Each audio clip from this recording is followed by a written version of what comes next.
जेन जी आज तक का सबसे वर्स्ट जनरेशन।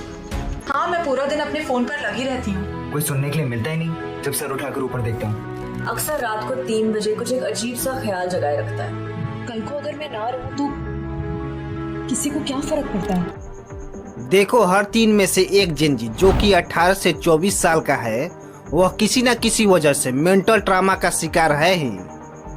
एक रिपोर्ट के हिसाब से इंडिया में 25 से कम एज के यूथ में 42% बच्चे बेरोजगारी के कगार पर खड़े हैं। यानी देखा जाए तो most of the Gen Z unemployment का शिकार है। और इसी तरह अमेरिका में 61% जेन जी का दावा है कि वे अपने लाइफ में अकेलापन महसूस करते हैं।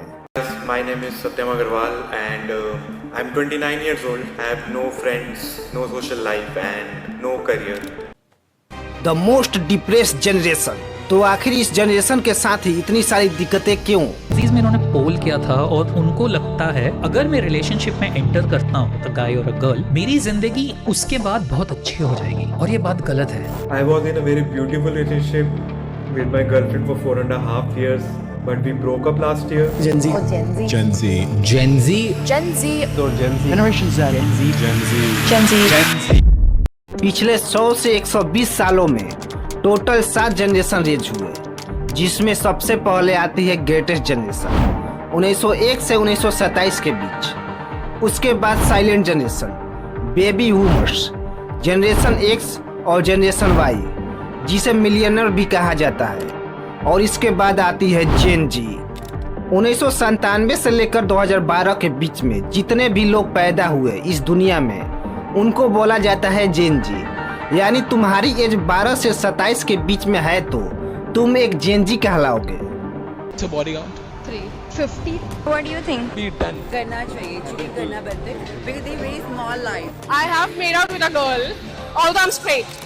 देखो, मोस्ट ऑफ द जेन जी की लाइफ शुरुआत से ही इजी रही और हर तरह की फैसिलिटी लग्जरी उनको मिली है। और इस जनरेशन के लोगों ने हार्ड टाइम को देखा ही नहीं। यानी ये लोग नहीं जानते कि बिना स्मार्टफोन का रहना क्या होता है। ये लोग ये भी नहीं जानते कि बिना इलेक्ट्रिसिटी की जिंदगी कैसी होती है और भूखे पेट कैसे काम करना है। तो इसी वजह से होता क्या है इनके साथ, जब उनके लाइफ में चैलेंजेस नहीं होते हैं तो छोटी मोटी प्रॉब्लम सी बहुत बड़े लगने लगती है। और आज के जनरेशन के बच्चे मार्क्स कम हो जाने की वजह से या सिर्फ इंसल्ट हो जाने की वजह से ही डिप्रेशन में चले जाते हैं। और ऐसा भी नहीं है कि पहले के जो लोग थे उनके पास ऐसी स्थितियां खड़ी नहीं होती थी, पर आज के जेन जी किड्स को देखो, वह सुसाइड जैसे बड़ी चीज को भी कॉमन मान चुके हैं। साल 2007 से 2021 के टाइम स्पैन में 10 से 24 साल के लोगों में सुसाइड रेट 62% बढ़ा है। फैक्ट, दुनिया में यंग लोगों की मौत की तीसरा सबसे बड़ा रीजन सुसाइड ही है। जेन जी जो है उसमें मेंटल टफनेस और परजीवरेंस की काफी कमी हो गई है और इस वजह से वह इमोशन में बहकर गलत कदम उठा रहे हैं। भारत में 13 से 15 साल के हर 4 में से एक बच्चे को डिप्रेशन की शिकायत है। 25% of youth experiencing symptoms of depression and 20% experiencing symptoms of anxiety. 5,000 men take their lives each year and it remains the biggest killer of men under 50. जो माइकल हॉब का एक फेमस कोट है, hard time create strong man, strong man create good time create weak man and weak man create hard time. और इसी तरह हमारे देश में भगत सिंह जैसे स्ट्रॉन्ग मैन भी पैदा हुए, जिसने अपने देश के लिए हंसते हंसते शहादत की जाम पी ली। और ये जो जनरेशन थी 1945 और इसके बाद 1980 तक की, ये जनरेशन सबसे ज्यादा क्राइसिस झेला और बहुत ही ज्यादा मेंटल प्रेशर्स भी। इसी जनरेशन ने हमारे देश को आज़ादी भी दिलाई। उसके बाद आई हमारे माता पिता की जनरेशन 1980 से 1996 के बीच, और इसी जनरेशन को बोला गया मिलेनियम जनरेशन, जो थी एडेप्टिव एंड फ्यूचर के लिए काफी ऑप्टिमिस्टिक एंड कैलकुलेटिव भी। और इसी जनरेशन से उत्पत्ति हुई हमारी यानी जेन जी की।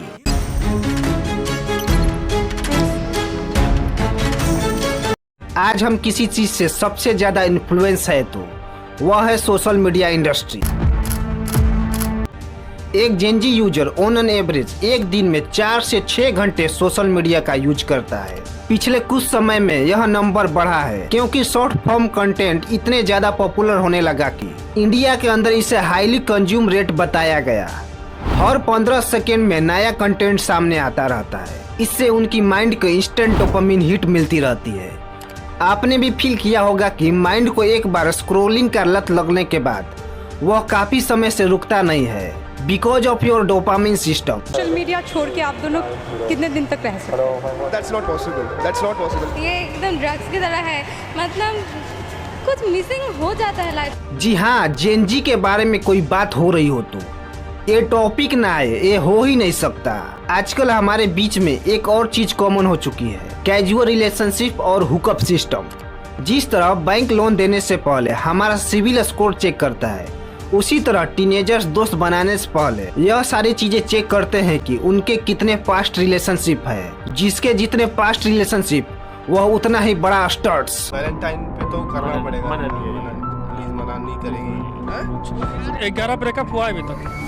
11 ब्रेकअप।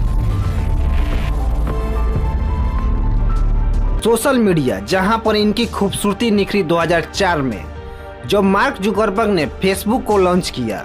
उस टाइम लोग मेल चेक करने के लिए नेट का यूज किया करते थे, पर आज के लोग शो ऑफ करने के लिए, दूसरों के लाइफ में ताकने झांकने के लिए सोशल मीडिया का यूज करने लगे हैं। और आज के हमारे जेनजी किड्स से रिपोर्ट कार्ड से ज्यादा सोशल मीडिया पर ध्यान देने लगे हैं। आप मानो या ना मानो, आज के जनरेशन के जो बच्चे हैं, आपकी प्रोफाइल देखकर आपके स्टेटस का अंदाजा लगा लेते हैं। According to the recent research by the Redseer, India में स्क्रीन टाइम डेली 7.3 आवर्स तक पहुंच चुका है। On the other hand, American spend 7.3 hours and Chinese spend 5.3 hours every single day. अगर देखा जाए तो इंडिया स्क्रीन टाइम के मामले में सबसे ज्यादा है, लेकिन स्क्रीन टाइम होता कहाँ है? सोशल मीडिया पर, स्क्रोलिंग पर, फेसबुक, व्हाट्सएप जैसे चीजों पर। अगर आज देखा जाए तो इंडिया के यूथ को कौन लीड कर रहा है? इन्फ्लुएंसर्स।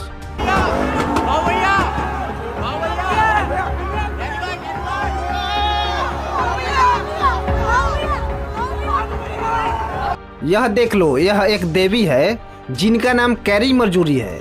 यह लोगों को उनकी एआई गर्लफ्रेंड बनकर हेल्प करना चाहती है, और ज्यादा नहीं, उनका चार्जेज है बस $1 पर मिनट। देख रहे हो ना, लोनलीनेस, आइसोलेशन और डिप्रेशन बिल्कुल कॉमन हो चुका है इस जनरेशन में।